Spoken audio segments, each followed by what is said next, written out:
భద్రాద్రి కొత్తగూడెం జిల్లా వ్యాప్తంగా శివనామ స్మరణతో శైవక్షేత్రాలు మారుమ్రోగుతున్నాయి. తెల్లవారుజాము నుండే శివాలయాలకు భక్తులు పోటెత్తారు.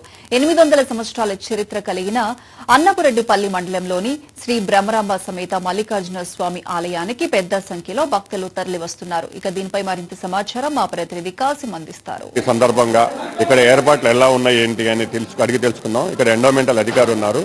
చెప్పండి, ఇక్కడ మహాశివరాత్రి సందర్భంగా ఎలాంటి ఏర్పాట్లు చేస్తున్నారు, భక్తులకి ఇబ్బంది కలగకుండా ఎలాంటి ఏర్పాట్లు?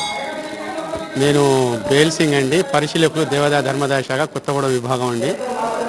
ఈ మహాశివరాత్రి ఉత్సవ కార్యక్రమాలు నిన్నటి నుంచి ప్రారంభమయ్యాయి. భక్తులకు వచ్చే స్వామివారికి దర్శించుకునే భక్తులకు ఎలాంటి మన అసౌకర్యం కలగకుండా భక్తులకు మంచినీటి సౌకర్యం, మరి మజ్జిగ, తర్వాత చలో పందేళ్ళు, తర్వాత మరి అన్ని కార్యక్రమాలు అన్ని విధంగా వీళ్లకు ఎలాంటి అవసరం కలగకుండా ఏర్పాటు చేస్తున్నాం. పోలీస్ శాఖ వారి ద్వారా ఎలాంటి అవాంఛనీయ సంఘటనలు జరగకుండా బందోబస్తు వాళ్ళ ద్వారా సహకారంతో వాళ్ళు విధులు నిర్వహిస్తున్నారు. మరియు విద్యుత్ శాఖ వాళ్ళు నిరంతరం విద్యుత్ సరఫరా గురించి వాళ్ళు కూడా నిన్నటి నుంచి చాలా కష్టపడి పనిచేస్తున్నారు. మిగతా శాఖ వాళ్ళు మళ్ళీ హెల్త్ క్యాంప్ భక్తులకు ఎలాంటి ఇబ్బంది కలగకుండా భక్తులకు మన హెల్త్ క్యాంప్ కూడా ఏర్పాటు చేయడం జరిగింది. ఈరోజు 10 గంటలకు మహా రుద్రహోమం ఉంటుంది. తర్వాత 1 గంట నుంచి భక్తులకు మహా అన్నదాన కార్యక్రమం నిర్వహించడం జరుగుతుంది. సాయంకాలం రాత్రి 10 గంటలకు స్వామివారి కళ్యాణం ఉంటుంది. ఈ వచ్చే సుమారుగా ఇక్కడ స్వామివారిని దర్శించుకోవడానికి సుమారుగా 40 నుంచి 50 వేల భక్తులు వస్తారని అంచనా వేస్తున్నాము. అలాంటి వచ్చే భక్తులకు ఎలాంటి అసౌకర్యం కలగకుండా అన్ని ఏర్పాట్లు, మంచినీటి సౌకర్యం కావచ్చు, మిగతా అన్ని రవాణా సౌకర్యం కావచ్చు, అన్ని విధాలుగా మేము వాళ్లకు ఏర్పాటు చేస్తున్నాం. శివరాత్రి సందర్భంగా ఇక్కడ దర్శించుకోవడానికి కొంతమంది భక్తులు వచ్చారు. భక్తులతో మాట్లాడే ప్రయత్నం చేద్దాం. చెప్పండి, మీరు ఎక్కడి నుండి వచ్చారు, ఎప్పటి నుంచి వస్తున్నారు? మాది భద్రాద్రి కొత్తగూడెం జిల్లా చంద్రగొండ మండలం మద్దుకూరు గ్రామం అండి. మేము ఎవ్రీ ఇయర్ ఇక్కడికి స్వామివారిని దర్శించుకోవడానికి వస్తాం. స్వామివారి ఇక్కడ అన్నపరెడ్డిపల్లి గ్రామంలో వేంచి ఉన్న శ్రీ మల్లికార్జున స్వామివారు చాలా ఇష్టపూర్వకంగా కొలుస్తాం. మేము ప్రతి సంవత్సరం వచ్చి స్వామివారిని దర్శించుకొని అభిషేకాలు చేయించుకుంటాం. ఈవినింగ్ వరకు ఉండి కళ్యాణం కూడా వీక్షించి కొన్నిసార్లు వీక్షించకపోయినా ప్రతిసారి ఉండాలని ట్రై చేస్తున్నాం. ఈ అరేంజ్మెంట్లు బాగా చేశారు గుడివారు, ఆ కమిటీ వారు. అయితే మొత్తానికైతే ఈ స్వామివారిని దర్శించుకోవడం చాలా ఆనందంగా ఉంది.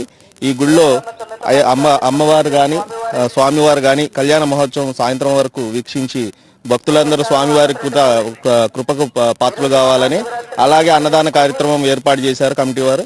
దాన్ని కూడా అన్నప్రసాదం తీసుకొని స్వామివారి కృపకు పాత్రలు అవ్వాలని అరేంజ్మెంట్స్లు అన్నీ బాగున్నాయి. అన్నపరెడ్డిపల్లి గ్రామంలో మాకు దగ్గరలో ఇంత మంచి అరేంజ్మెంట్స్ ఉండడం చాలా సంతోషకరంగా ఉంది.